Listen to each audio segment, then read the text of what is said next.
Hello and welcome to the MHG podcast. Once again, I am Bradley, and joining me this week, well, one, he's never thrown his knickers at me, and two, apparently he doesn't come from Wales. It's Stu. How you doing, Stu? Pretty good. No, I'm not Tom Jones, although, you know, I'm not averse to squatting in a pair of trunks on the cover of the Radio Times. But, you know, that's just me. So literally on the cover, not for the photograph, just like you get a cover of the Radio Times. And We're just teabagging the Radio Times.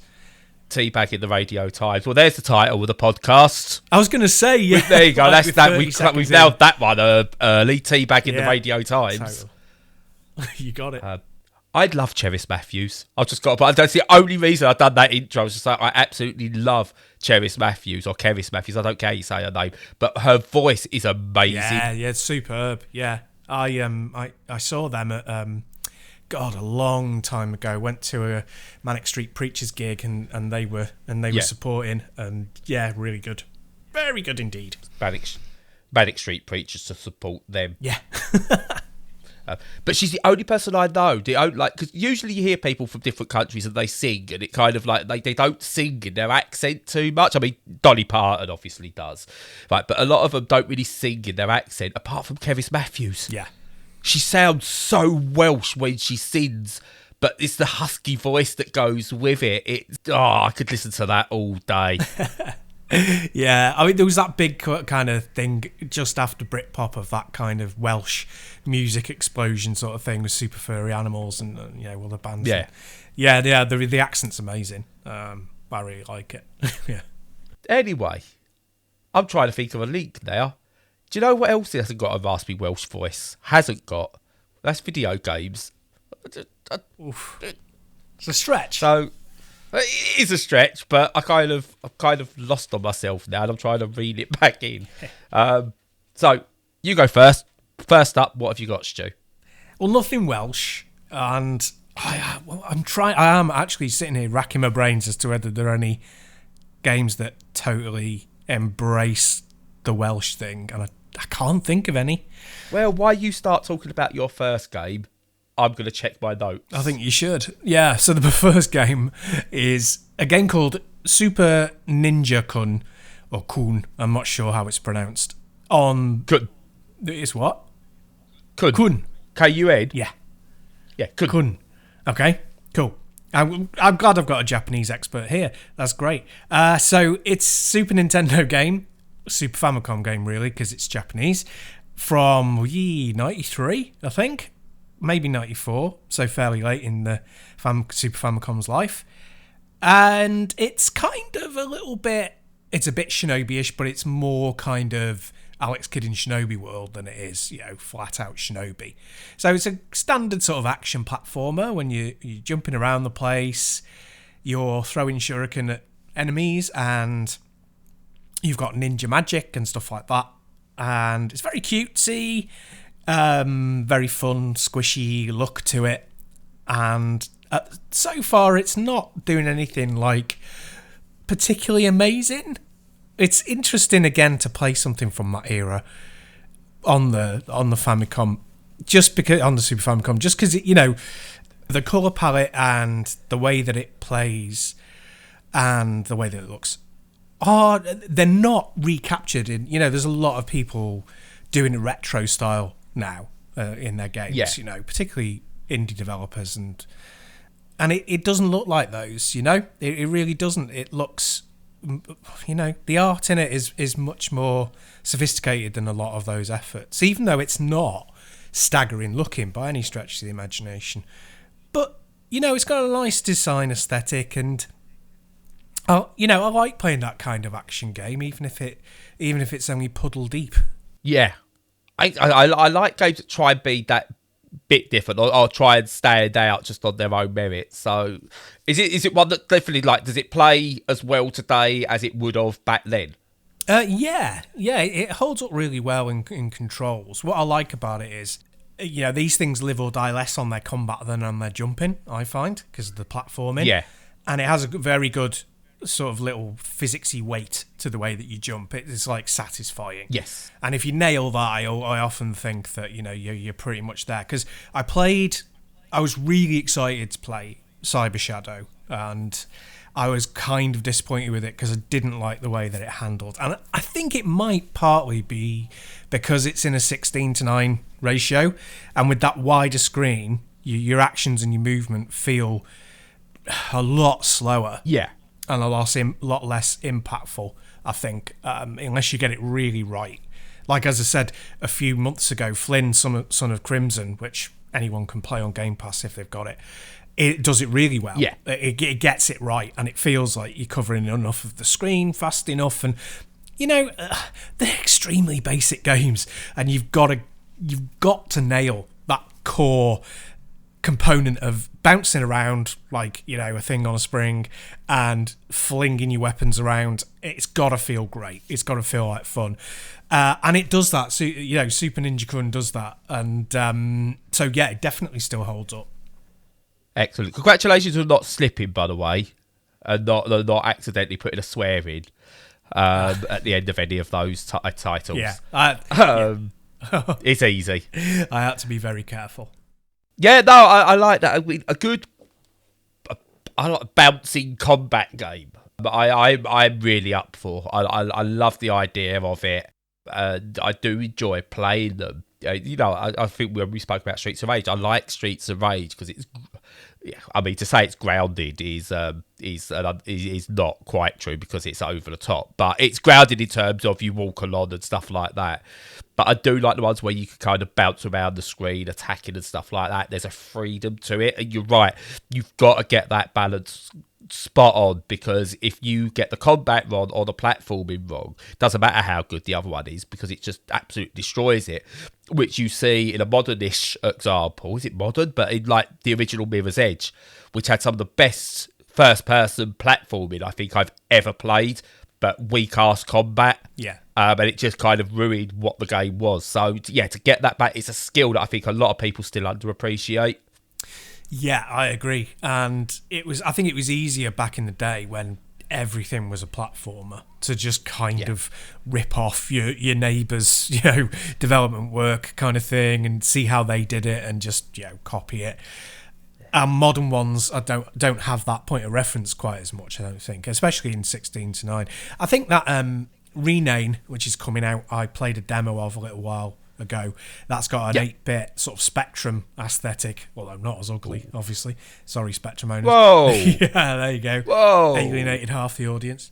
At least, hey, whoa. At least our tape decks came included. There is that. But yeah, no, it has that kind of really early 8-bit look that like Downwell does. Yeah. You know, really monochrome kind of thing. It's not monochrome, but it's along those specky lines. And that, I think, nails I haven't played the full thing, obviously, it's not out yet, but that kind of nails it. I'm really looking forward to that one in a way that I thought Cyber Shadow didn't. So, yeah, no, it's really interesting to I mean, it's probably not interesting to most people, but it's interesting to me to compare the past and the present with that. And who cares about the people that listen to us? We're not there for them. Here for them.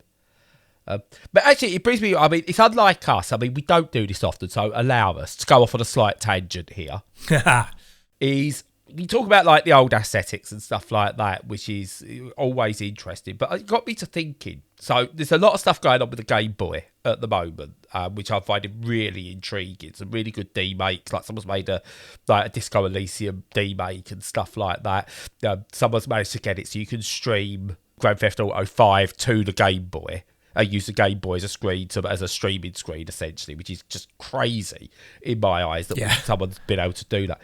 But then it got me to thinking, when we talk about the limitations of running a game on a Game Boy, you're obviously restricted by the hardware. And if you was going to do it properly, you've got to go, right, the hardware restrictions are in place. Try and squeeze what you can out of the hardware. It's in place. But cartridges, technology's moved on now. Could you theoretically take the space limitation completely away in a Game Boy game by having 128 gigabyte memory storage within the cartridge, so that you could, from the cartridge, stream all the data you need stored on that chip to the cartridge, therefore make a grand epic game in the Game Boy style, restricted only by the hardware? Yes and no. you definitely could do something like that. The engineers behind consoles often think that, there's this upper limit to the amount of memory that, the amount of ROM that cartridges can have, and then they find that that's actually not true, and they can take a much higher amount. That happened with the Neo Geo. What you're limited by mainly is the bus speed, so that's the connection between the cartridge and the console and how much data it can stream at any one point. And most of them just load an amount into memory. But, with people, sort of like you say, rediscovering these consoles, and I think mainly because there's a real joy to just that plug and play, you get what you're expecting kind of thing, I think that people could really push that boundary. And you could stick like if you put 128 gig in, my God, that would be for a Game Boy game. Oh, I know, I went ridiculous. But I know what you mean, I didn't want to say 128 megabytes in case they went, because quite easily they've done that kind of thing, because I didn't want to go over the top to maybe 2 terabytes, because that's just ridiculous. In theory, you could have any amount of assets stored on the cart and make it a vast thing, stream them in to some degree, and then you'd only be constrained by how many sprites that the Game Boy can have on screen at one time before slowdown and stuff. So I suppose technically, if someone was clever enough, I'm not trying to pitch this as an idea or anything to anyone, so unless they want to, of course. But if someone was clever enough, they could essentially, you said there was the bus problem, limitation, whatever it was. Yeah. Technically, someone, if they was clever enough, could basically distribute that, so you could put extra crap in the cartridge that could handle that to then do all the work, so it's only having to send certain data at a certain speed to the Game Boy itself.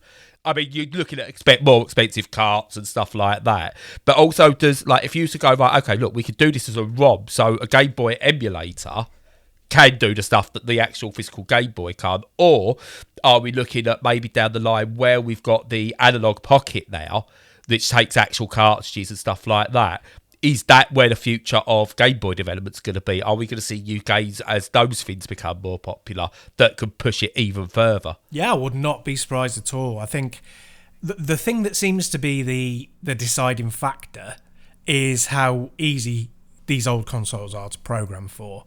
And it's a reason why you don't see... And you do see, quite a few Mega Drive and SNES games getting released, but nowhere near the amount that you see for 8-bit home computers and even 16-bit home computers, because they're much easier to program. And there has to be that it's fairly easy to get to grips with. And I think the Game Boy is one of those that's really easy to get, well, as I understand it, easy to program for. So I think I think it's the step up from the Pico 8, isn't it? Yes. Yeah. And so I mean, I think it's a really good idea to do that. I think most of the community embrace that as well. So it's almost as if you go, right, okay, well, if we didn't move on from the Game Boy, or we moved on for the Game Boy only after 15 years instead of 10 or 20 years or whatever, where would it have gone? And to say, well, it might have had this chip in it or this extra storage that made it so much more, that's not beyond the bounds of possibility. So the SNES did it itself with, the 3D chip and the N64. And the N64, with the not the Rumble Pack, the expansion memory stuff. That's right. I'm so good with words. But there's loads of examples of it. Yeah, totally. So I think the retro community embraced that, and that's really good. And I would love to see a Game Boy game that was, 700 hours long and filled with billions of different sprite types and stuff. That'd be amazing. Yeah, I'd go for that. I just want to see more stuff done with it. I want to see, it needs the manufacturers. It needs your Nintendos to actually go. Tell you what, look, let's not try and take everything down. All the piracy and the ROM hacks and the video streaming and the underground competitions and stuff that we think damages our brand, but taking this stuff down actually damages our brand. Embrace it, Nintendo. Just embrace it. Oh, totally. Yeah, it doesn't hurt them in any way, shape or form. No. I mean, you've got to get your business in order. So if you don't get your business in order, Uncle Phil's coming to buy you. Just to go back a little bit, Game set in Wales. I did a little search on my notes. Ooh. So, to go through, you've got WRC2, WRC4, WRC8, WRC9, and WRC Rally Evolved. Now, I don't think they've covered all the rally games properly there, because I'm going to assume all the rally games have a stage set in Wales. A whole bunch of rugby league games, clearly. Ride, another motorbiking racing style game. The dirt games. They haven't put Colin McRae down on this list. Surely that's the set. He's got some in Wales. But then we get to sort of like other games. So there's Fantastic Beasts, Cases from the Wizarding World. It's it's set in Britain, so that stands about right. Now, what we've actually got as well is Sly Cooper and the Thievius Raccoonus. Oh, is set in Wales. Wow. You've got a game called Obitus, don't know what that is. Mountain Blade Warband is set in Wales. Wow. Resistance 3. Forgot a set, because obviously I think one of them's set in Manchester, isn't it? Yeah. So that's got some parts in Wales. I forgot about that. Cool. A game called Delca, never heard of it. And another one which I really, really like is called The Black Mirror. It's also set in Wales. Oh, wow. And also, I don't think any of these games, surprisingly enough, are made by Wales Interactive. Ironic. Oh, wow. Yeah, no, that's cool. That's good to listen to what they've produced. So, moving on. First thing I'm going to talk about, because we get this one quickly out of the way, it was going to be a little bit thing. I was going to make a joke about DLC at the end, but I'll just do it. Is City Skylines, the Airports expansion. It's been the first new expansion for City Skylines for, I'm going to say 18 months. Might be wrong, but say 18 months. Basically, what it adds to the game now is modular airports. So before there was like flight travel, so you could create an airport, but you just plopped it down and you could change the assets. Now you can actually build an airport out of different elements that are built specifically for this DLC. So you could create you have to create your runway, you create like parking, you create terminals, hangars, you could decide whether there's cargo planes coming in, passenger planes, where they go, eventually building it up and then sort of like creating your own airline in there as well. So you kind of got this airline management sim within a city building sim, which is just like, it's really bizarre. It's not in depth for that, but it takes all the elements from the main game and puts it in there. And it's alright, It's not as when I first heard about it, I was like, oh my god, this is going to be amazing. And what I was hoping it'd be able to do would maybe introduce a way of linking up all the different cities you've built in a proper way, so you could have like interconnected worlds in a way. But it doesn't do anything like that. It just adds airports and let planes come in and out and go off to imaginary cities elsewhere. But it does add something different to the game. The DLC for this is just over a tenner, which is about what you'd pay for a lot of the DLC that's come out for City Skylines over the past. And I'm not sure, unlike some of the others where it really affects your world and you feel like it, and like the Green Cities like added like eco power and stuff like that, really affected how you played the game. This just feels like all you're doing is plopping down an airport. Even though it does have minor effects and stuff throughout your game, it feels like it could have been its own thing and concentrated on just building fun airports. Right, yeah. Or an asset pack that you could have more control over. I don't know. It just doesn't feel like as meaty an expansion as previous ones, which is a shame. It's still fun. And I'm enjoying building an airport.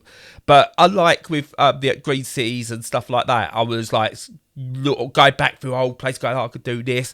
This one, I've kind of plopped down a couple of airports, built a couple of airports in existing cities and gone, yeah, okay, done now. Yeah. So, yeah, I don't know if it's like I had higher expectations than I should have, but it's not a letdown, but it's not as great as I was hoping it would be.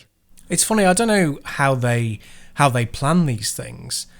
I think, with DLC particularly and bolt-ons and stuff, whether they think, okay, well, we'll set ourselves a time limit of 6 or 8 months and we'll chuck out whatever's ready in that time and our fan base will buy it. Or whether they go, right, well, we'll just take the time we need and it's got to be it's got to be a certain level of quality before we release it. And I suppose it's different from studio to studio, but I haven't played enough City Skylines to know whether they would or they wouldn't. Do you get any kind of a feel for it, one way or the other? I don't know. It feels like they're just trying to extend the life. I feel like what they're doing at the moment is, what can we release that isn't just really bad microtransaction asset packs as a whole, to try and get the money in to help fund the sequel. It feels like they're gearing up for a sequel, but at the same time, with the airports, is this a case of, have they put limited amounts of what they could into it because they want to save stuff for a City Skylines 2 or World Skylines, or whatever they decide to do next? Or is it going to be a case of, we're going to get a sequel come out and we're just going to go, well, this could have been DLC? Yes, yeah. It's hard to tell at the moment. They're not doing anything wrong, you know. I mean, I'm playing Cities at the moment, and I've just discovered there's all these like British asset packs and everything like that. It's left side driving. The roads have got yellow lines. Like, all does it looks proper British. So you can have terraced houses and everything, sort of like, so you can look like you're walking around Anfield and stuff like that, or any northern city. But it's it's like the asset packs, the community driven stuff. They embrace it so well that's what I get so much enjoyment out of. That I found one of my original cities, and I'm now converting it to sort of like, I want to do this kind of like council estate area that sits below like this really like juxtaposition posh area with big houses on hills and stuff like that. And that sort of stuff is really fun. And the DLCs used to be, oh my God, this is really good, I can see what this is. It's just not there. And I think everyone's just waiting for a sequel announcement. And that's how it feels at the moment. Yeah, I'm not surprised. Looking at the prices, it's like, on Steam, like, it's like £5 for the actual game. Yeah. And then 11 quid for the airport DLC. So it's like, the price of the originals dropped so far that it's 7 years old now, isn't it? So yeah, it should be almost free to play. It should be almost free to play with these additions added on. And as I think that should be the case for all these sim type games that want to do additions. If you're gonna do DLC in the way that Cities does, or Train Simulator does, Bus Simulator, whatever, make the base game free. Yeah. Get more people on board, and then you can do your DLC, because you can pick and choose. Whereas I still look at Train Sim DLC and I go, I wouldn't mind getting that and sort of maybe doing London to Brighton, but at the same time, I've not even like got through everything that I've already got in the main game, and I paid for that. So yeah, it's Cities. I mean, once you're reducing the game to like £3-4 in a sale on a regular basis, go free to play. Yeah. I don't think your original early adopters are going to kick off. No, I don't think they are. No, fair play, yeah. It would be interesting to see if they do bring out a new mainline game in the next year or two. I suspect it's got to be on its way, yeah. I think they are. It can't be another Cities. That's what it can't be. They've got to go beyond. Now, can we make worlds? Do they go completely over the top and do something space-based? Yeah. Who knows? I don't know what they do from there, because the best bit about the Cities games is, while this is making everything look cool, but also the transport systems. That's what makes these games, is the transport systems. Whether you're trying to fix road issues, get a decent like bus lines in there, train lines, all stuff like that. That's where it excels. So we'll see. But I either rejig what this is. Just do look, here's everything to date. We're now going to do monthly packs or whatever, but it's a free-to-play game. Or announce what's coming next, because I think everyone's waiting. Well, everyone who's interested in Cities is now waiting to see what's next. Yeah, fair play. Yeah, I agree. They should be moving on. Yeah. So what's next from you? Yeah, well, in terms of moving on, definitely move on to my next one. Yeah, I was intending to play Windjammers 2, and then I completely forgot that it existed, which is a shame, because I really wanted to talk about it on the week that it was released. But yeah, there you go. Just a dummy. But I was sitting there in front of the PC going, I really should play some of this stuff that I've got queued up. So I selected almost at random a game called Lacuna. And this is a kind of... Yes. Yeah, it's kind of it's a story-based adventure, it's almost like a point and click adventure, except it's side on scrolling. It's pretty much plays in the classic style of these things. So the premise is that it's set in I don't know whether it's the future, but because it's set in a different solar system, and different colonies have sprung up on different planets, and you're on one of these colonies, and it looks very much like Earth, and they're all human beings, but there's a lot of kind of infighting and political strife between the different planets and stuff. And you play a detective very much in the sort of noirish, neo-noir mold of, Blade Runner and that, although it's not very cyberpunky. And you have to investigate a crime that may kick off, a huge sort of civil war, or internecine war at least. And so what you do is you walk around. It's a 2D, side-scrolling thing, and you have an investigation button that allows you to, interrogate the stuff in the room, and you can interrogate people. And and there's lots of other sort of regular stuff, like you track your notes, and you get messages, phone messages and texts, and you can check all of those, and it builds up the world that you're in very well. And what you're supposed to do is a little bit like Phoenix Wright. You're supposed to investigate the scene and then put it all together, and then choose in like an answers sheet what you think, who you think the perpetrator is, and where it happened and things like that. So that's not a brand new invention, but it's a nice wrinkle. It's a good way of bringing that kind of investigative stuff into it. And it's pretty good. It's visually, it's done in a very blocky, deliberately sort of 8-bit retro style, which won't sit well with everybody. I quite like it, but it's it does get a little drab after a little while, I have to say. Yep. But it's not bad looking in whatsoever. But it's a very clever story. The storyline is well written. The dialogue's pretty good. It's quite mature in that I don't mean it's full of nudity, but it's got stories about the stories are about love and about relationships and about parenthood as much as they are about politics. So it's a grown-up game, and so far, I've been quite intrigued. Yeah, no, I played this last year, and I really can't remember if I spoke about it on a podcast previously or not. I was meant to, but I might not have. Who knows? I can't remember. But yeah, I really enjoyed it. You said it does maturity in a way that is. This is what maturity actually means. This is what adult actually means. Adult doesn't just mean titillation and sex and swearing. It uses adult themes and discusses them in a mature way, which I have found really intriguing. And if I'm trying to remember my point and clicks correctly that I did play last year, I believe this is one that had a very natural feeling dialogue system to it. Yeah.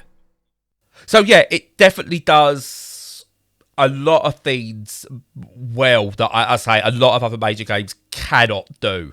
And I think it went under the radar, so I'm glad you've got to play it, and it sounds like you had a very similar experience in terms of enjoyment from the game that I did. So yeah, really good to hear. Cool. Yeah, so what's been next on your playlist? So I've been getting dirty. No surprise there. I've been getting seriously dirty, yeah. I've had 22, maybe, I don't know how many played this, 22 big burly men scrubbing on top of me while I play with an oval-shaped ball. Right. And what have you been doing with video games? Oh, sorry. I've been playing Rugby 22. Ah, right, yeah. This comes out as of recording today, actually. We record on a Thursday. This comes out today. And I'm intrigued by rugby games because they've not developed at a pace in the same way as other sports games, such as like American football, basketball, ice hockey, baseball. Now, I'm not saying any of those are good at the moment. Like the Madden games are bad at the moment. The FIFA games are bad at the moment, in my humble opinion. But rugby just doesn't seem to have developed as well. The player running animation still feels stilted, and it seems to lack the physics that other sports games can have, and just doesn't feel natural. Also, most of them are rugby union, and I'm not a union fan. I much prefer league. anyone who's American will have no clue what this is all about, this bit. Rugby's rugby. It's not. It's different. But we got American listeners? I don't know. Reel me back in, Stu. What am I talking about? Rugby. We got loads of Russian listeners. I suspect they're bots. No, there might not be. Not all of them. One person's listening and sending the bots. Come on. Of course. We got one of them's Vladimir Putin. He loves us. He's the only reason he hasn't like actually sent his rockets to the West yet. Yeah, that doesn't sound right. It's us. Yeah. Anyway, Rugby 22. I'm trying to delay because I don't know what to make of this game. So in terms of physics, the actual game of rugby, it's definitely moved on now. It's kind of like had a step up with Rugby 22. It feels solid, but it feels like an actual game of rugby rather than it's like someone's watched rugby once and thought this is how a game's going to be made. So it feels like playing certain ways really does help. But it's also done in a way that you've now got on-screen controls that help new players, that help you understand how to do a scrum, how to do certain line-out things. You've got lots of little hints, something that they started putting in, like the NBA 2K games or the NHL games, which really, really helps. However, they've started testing the waters on this for what looks like an Ultimate Team style thing. And I'm not too pleased with that because it feels quite feature light in a way. So you've got leagues, you've got tournaments, some teams are licensed, and then there is a career mode to it. But on the whole, I don't know, I don't like it. And then you've got this card game, meta game thing going on, and it's just like, oh, you don't need that. If you want to do that, do that separately. But in my rugby games, in my sports games, I kind of just want proper tournaments and leagues. Give me that. That's all I want. So everything around it is a bit lightweight, which is a shame because the on-field action just feels, for the first time in years in a rugby union game, feels really, really good. And playing the actual games themselves, I really enjoyed. When you hit someone running at you at full speed, you feel the impact. Whereas in previous years, it felt quite light in a way, and it didn't really come across as to what rugby's actually like, because rugby's brutal. And yeah, still shame. Like a lot of the international teams are unlicensed, which is a shame. But yeah, on the field, great. Away from that, no. Yeah, there's better games out there, unfortunately for that, but they don't have the engine. This has finally got the engine, but Christ knows what they've done externally to it. Well, I think we're in a pretty terrible state with sports games at the moment. It's just, they seem to be, they're dominated by a handful of publishing houses, and all the stuff around it is based around gambling because it's such a popular thing with, casual and hardcore players alike sort of thing, and all of this extra stuff they chuck in there is pretty much anti-consumer. It's just for the benefit of their pockets, and there aren't any alternatives out there from indie studios, well, not very many, that you can just turn to as, getting back into a classic arcade or simcade style, experience either. It just seems to be in a really bad way at the moment. Yeah, 100%. And so I went back, when I started doing the NBA stuff, I went back and played some NFL 2K5. I know it's not rugby, but it's same shape ball and everything in it. I went back and played some NFL 2K5, and yeah, I could see why that's still held up as the gold standard. They nailed it with that one. It is absolutely brilliant. But then I went through my list of games and looking at sports games that try and do something that feels good. So Blood Bowl, I really like, but obviously that's not American football or rugby in the traditional sense. It uses that as a base and then does its own sport now. That is. In terms of football games, you've really got to go into the management games to get the most out of them. You've then got your fringe sports, a Handball 21, which has all the, it feels like a budgety title but plays really well. So, you get that. Basketball, there is nothing apart from NBA 2K22. No one's even stepping up to the plate. which is a real shame that no one's doing that. In terms of football, no. There's a couple of indie games on my Switch. I can't remember the name of one of them, and that shows where that is at the moment. I don't think I've really played a football game for about 3-4 years now. Rugby is almost like where some of it is now, because there's Rugby 22, which is out. But I love playing Rugby League Live 3, which I think is about 7 years old now, possibly, maybe a bit younger. But I enjoy playing that. That's really good. That's got all the official, like St Helens and Wigan and things like that in it. So it's got proper like Super League teams in it. But for Rugby Union, there's one called Rugby Champions, which is graphically it's 3D and it looks like it could do with some work, like in terms of polish, but in terms of game engine it is so in depth. You almost need to be a rugby expert to understand it. So again, it's like it plays rugby as rugby should be, but it's just not going to capture a casual audience. It's not going to capture people who just want to pick up a game and play. It is for hardcore rugby fans, and I don't know how many hardcore rugby fans are big into playing video games, especially early access, or waiting for them to get good. Yeah. And then there's like, you go the other end, there's a game called Super Blood Rugby Sevens, which is like an arcade style sensible soccer type thing but in rugby, which is really, really good. But the best, I think, overall of these sports games that sort of come out and is doing the right thing, I'm just trying to remember what the title of it is. It's an American football game, Legend Bowl, which is it's basically reminds you of like the old Madden games or the old NFL games that used to get, where it's like almost like this top-down type thing.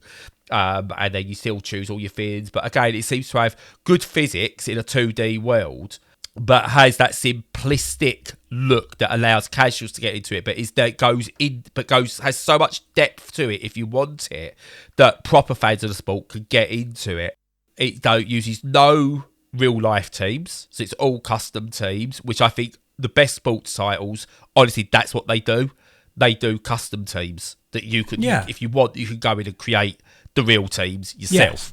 Yes. But this, for me, like Legend Bowl is the standout of all these types of games at the moment. But yeah, Rugby 22, it feels like it's trying to chase that FIFA and NBA 2K carrot, and it's not there yet. They've shown their hand where they want to go too early rather than concentrating on getting that engine working. Yeah, I think that nails it, really. Yeah, it's just a shame. It needs to some sort of shake-up that allows for being able to enter your own teams and for those games to be the predominant force in the market. But hey, capitalism. Sports titles are the cornerstone of video games. Yeah, they've been around like almost like, I mean, you think the first popular home video game was Pong. Again, we know it wasn't the first, but it was the first popular one, and that's tennis essentially. So it's video games has its history in sports. And it's definitely, I think, over the past decade, I think developers of sports games have lost sight of why they work so well in video games. Yeah, I agree. So, again, if you want to play a good one, if anyone's listening, want a good sports game, get Legend Bowl. Show support to the developers there. I'm just going to check. It's 15 quid, which might seem steep, but it's, a third of the price of a new Madden game? It's twice as good. Yeah. 3 times as good. So, any more from you? No, that's it from me this week. I have one more. It's an old game that's just found new life on a new system. Oh. And I'm not talking about Grand Theft Auto 5 on Game Boy. I've been playing Astroneer on the Switch, which I just came out of nowhere, really. I was not expecting this to come out on Switch. The game's, 5-6 years old now? And I remember touching it a little bit when it was on, when it first came out on Steam, and going, this is pretty good. And then getting swept up with a bunch of other stuff and completely forgetting it existed. So I've started it up again on the Switch.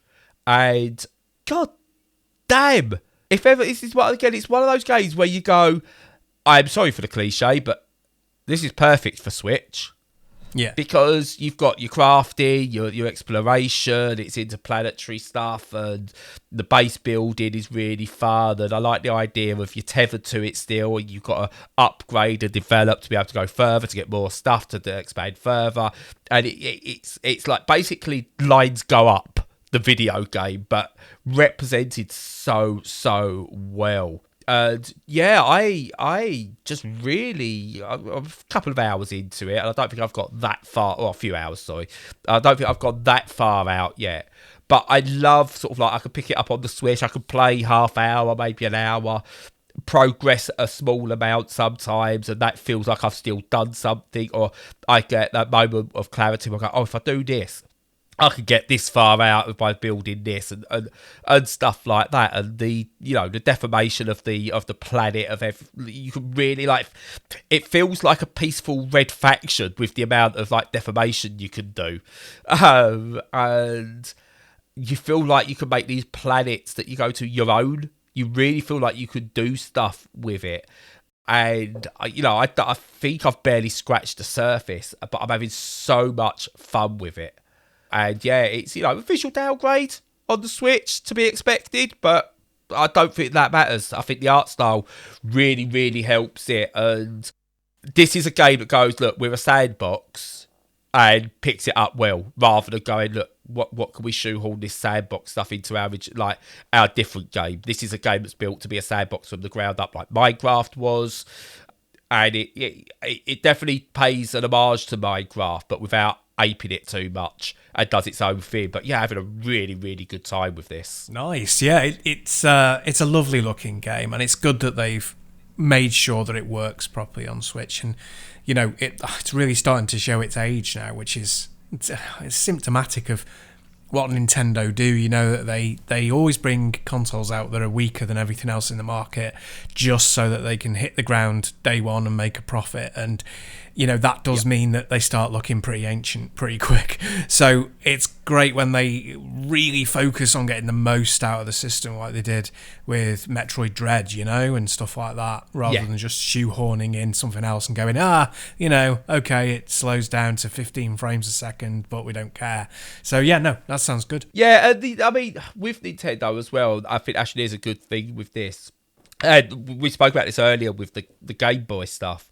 Is when it's restricted in a way, that's where you start to see the creativity of developers, because I think when you've got ultimate power on the PC or on the PlayStation 5, for example, you kind of take so many shortcuts in terms of, look, we haven't got to compress this imagery down or this audio down, because we'll just whatever. People who've got hard drives, they'll buy a bigger hard drive. Yeah.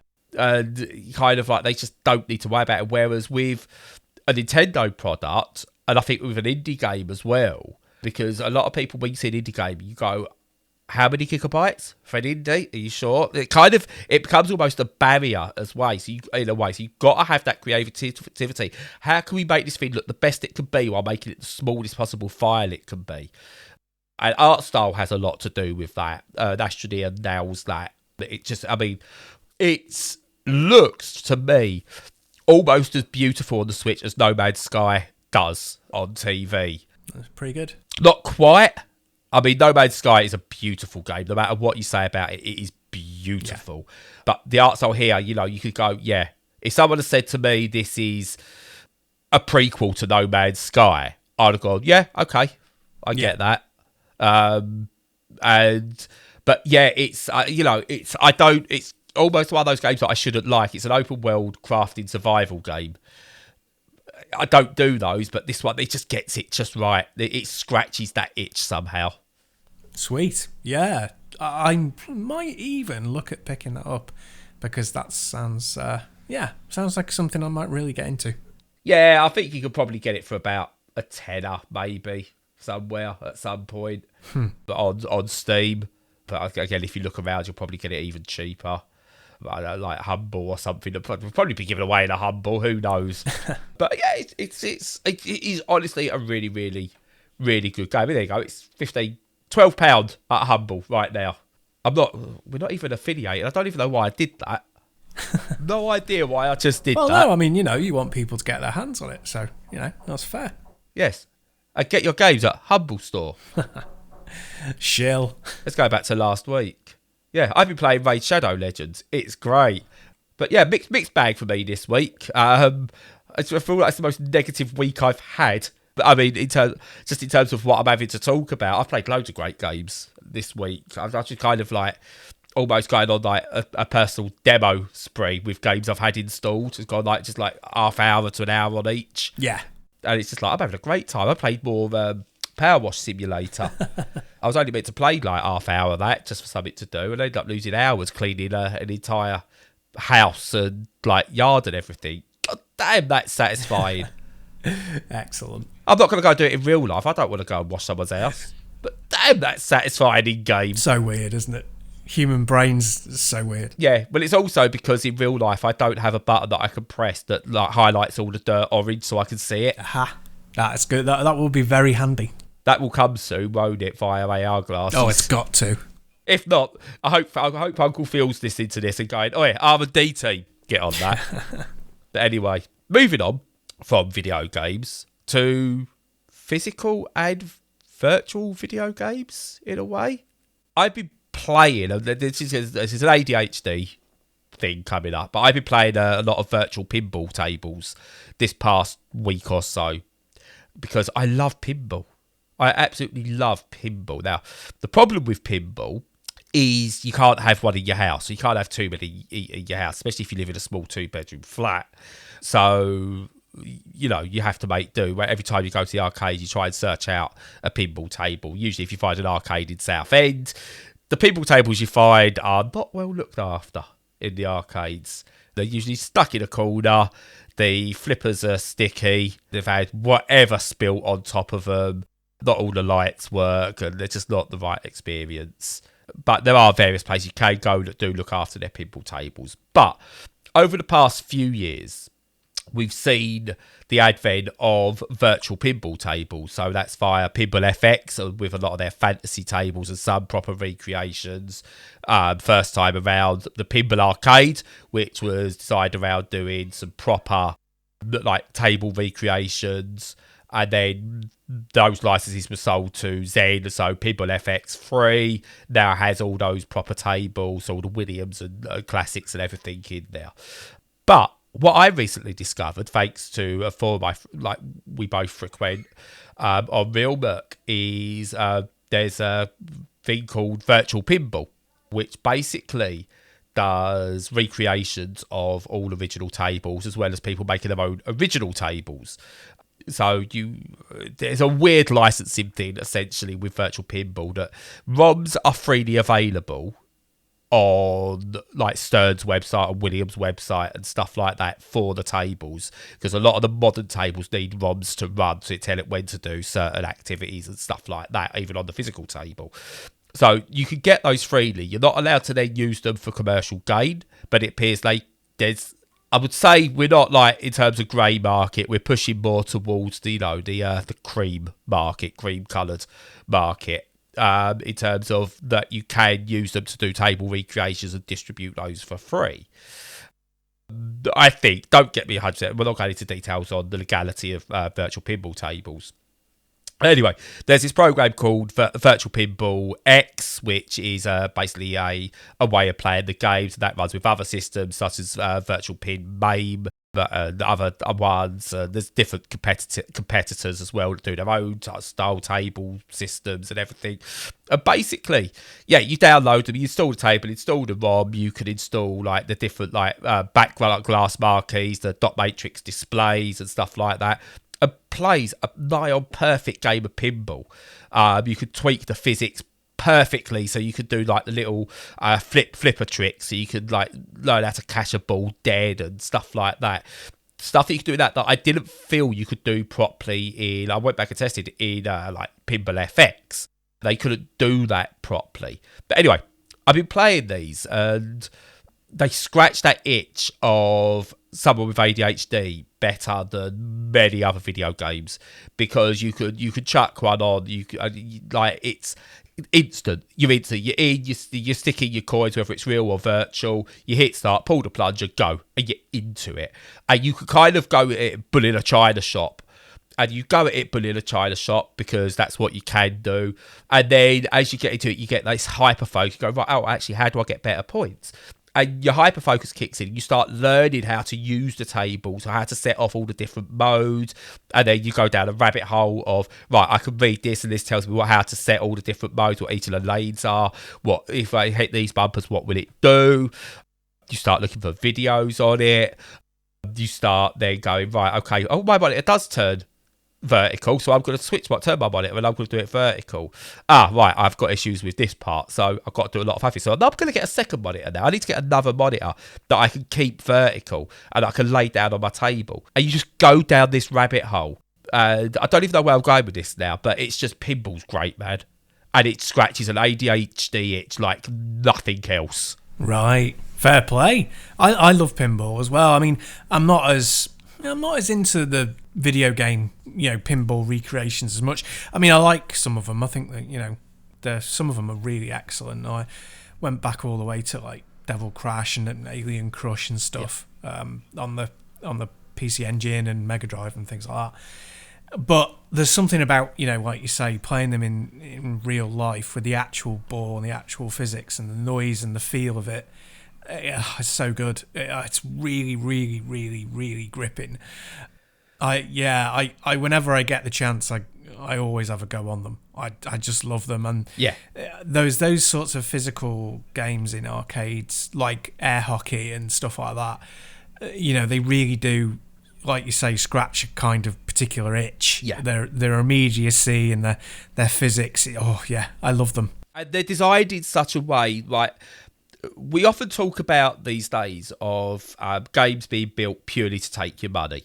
So like FIFA's Ultimate Team, it's built and it's designed just for you to pay money. Star Wars Battlefront 2 was designed to make you pay money, extra money, even though you bought the game. And we criticise that, and rightly so, because the tactics they use are underhanded and it's not designed to be a fun game to play. It's designed to be a compulsive thing. But the old arcade games, they were designed to take your money, to make you want to keep putting your money in. But they did it by being fun. And that's all it was. There was no reward for pinball. You weren't getting tickets out of it. There was no sort of like pay to win mechanic or anything like that. You put your money in, you had fun, you put more money in, you had more fun. And you just played for longer.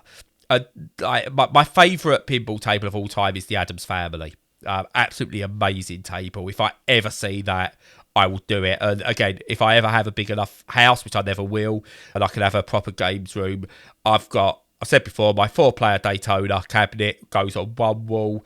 Addams Family gets its own special spot on another wall as a pinball table. And 2 first things I put in my mythical game room. Yeah, don't blame me. So even the old like Pinball FX and the Pinball arcade games, they was okay, but they didn't feel quite right. But this again proves why the community is better than the company at all times. Because the community recreations of these tables is not just, oh, look, here's a table that looks like the table and the ball moves around it. They've done it that each table could be configured individually.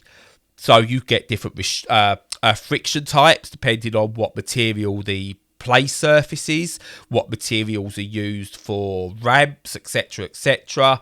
You can change the physics and the rubber elasticity on flippers. It's got all the built-in mechanics that you'd get in a physical cabinet. Now I'm playing on a joypad, an Xbox controller, on a landscape monitor at the moment, and you feel like the feedback on it is really good. And I'm thinking now, DualSense this for controllers. If you can get this working with a DualSense, oh my god. Right, but at the moment you get the false feedback, like the rumble feedback, from it, and you feel like you're actually pressing the buttons, such as how this really works. There's a physical attachment to it. But from what I understand, the virtual cabinets you can buy, which has like a play field and then a separate screen for your back glass and DMD, has actual proper buttons in it, a proper button for a plunger and everything. They actually feel like you're playing a real table, such is the quality of it and the way the community have built them. And I really, really, really, really, really, really, really want one. That's my new dream now. That I don't think I can have a physical. If I had a physical Addams Family, it would be there as a display thing only. alongside, I think, a virtual pinball full-size virtual pinball cabinet with like all the different tables in. I mean, at the moment on the forum, we're doing a Lord of the Rings high score competition for the week because it's one of the, like, an updated table that's been bought, have a whole load of new bells and whistles and everything, and it's just so good. And what the community does is just, it's outstanding. And as I said, you could go in and you could spend 5 minutes, you could spend 5 hours, and it's like that repeat cycle is just so good. I can't think of another genre in video games that scratches that ADHD itch like pinball does. Yeah, I can imagine, really, yeah, because it's just so tactile, you know, that thump, the thump of everything, the way that it, you know, all the bumpers and things just activate. I was always fascinated by how that worked as a kid, how such old technology from like the 50s was able to like sense things touching it so that it could bounce them back off and stuff like that. Yeah, it's just great. I love it. I'd like one of those setups as well, and the DualSense would be really good with the haptic triggers. That would work really, really well. Yeah, but to get into it, honestly, to get your virtual pinball software downloaded, your first table set up, you're looking at half-hour work at most, and it's 100% free. Yeah, and that's crazy. Yeah, and it's definitely a gateway drug. I found out yesterday as well you could get like a tabletop cabinet as well. I was like, so you need to use like a small 24-inch screen and then an 11-inch screen for your back glass and everything. And I kind of went, oh, if I was clever enough, that's doable. Yeah. I could build that. I couldn't, but I could find someone who could.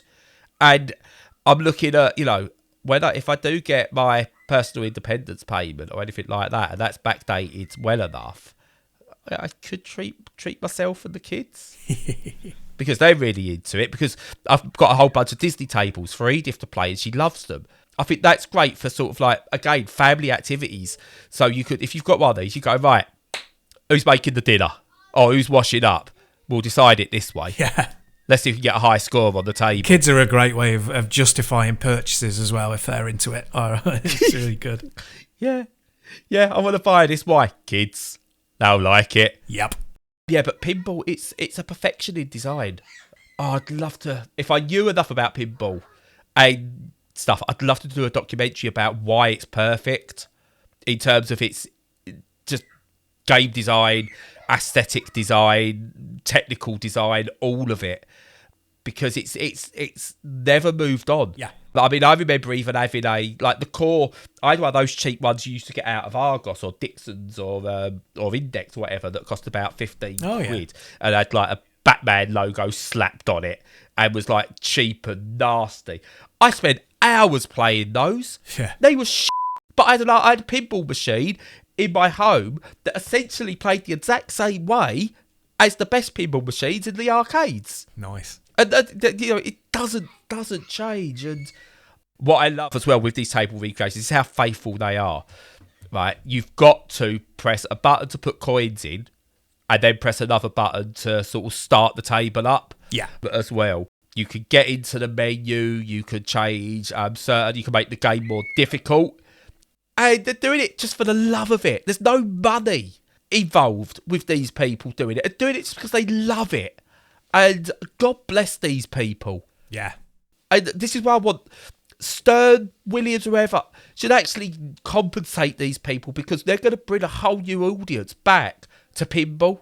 Yeah. If they get the right exposure. I got lucky to find them. I stumbled upon them. Then realised like a few of the pinball enthusiasts on the forum were already talking about this, but I stumbled upon it for something. I think I was looking to try and find like what's the best recreation retro pinball game, because I've got a whole bunch on my launch box, and so I was like, what's the best one of these to play, because there's quite a few and I really fancy one.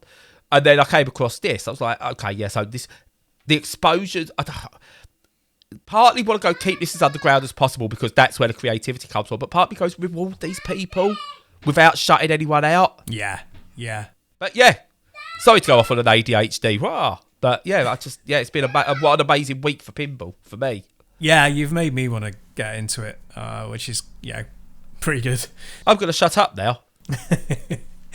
Well, Well, it was very good. That's really fascinating about the pinball stuff, and always wanted to talk about it because it's so cool. I just love it, and you don't see it enough around because they're massive, they're expensive, they're noisy. You're not going to get them in every pub that you go to. They're rarely seen, and they're brilliant. And I would love to have one. I'm very, very, very jealous of Americans with their huge houses and their massive basements, and they can just fill this stuff up. Absolutely incredible. But anyway, that's a pipe dream, but never mind. So that'll be the end of it for this week. As usual, follow us on all the socials, join the Discord if you want to chat about anything at all, and in the meantime, stay safe and stay sane.